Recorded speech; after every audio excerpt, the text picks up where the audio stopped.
ഇന്ന് നമ്മൾ അടിപൊളി ഒരു ഷേക്ക് ആയാലോ.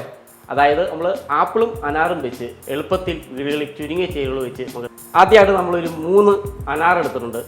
അത് നമ്മൾ സീഡൊക്കെ കളഞ്ഞ് നമ്മളെ ക്ലീൻ ആക്കി വെച്ചിട്ടുണ്ട്.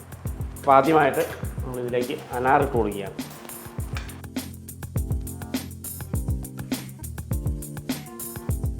പിന്നെ അതിൻ്റെ കൂടെ നമ്മൾ ഒരു 3 ആപ്പിൾ എടുത്തിട്ടുണ്ടായിരുന്നു. പിന്നെ നമ്മുടെ ആവശ്യത്തിന്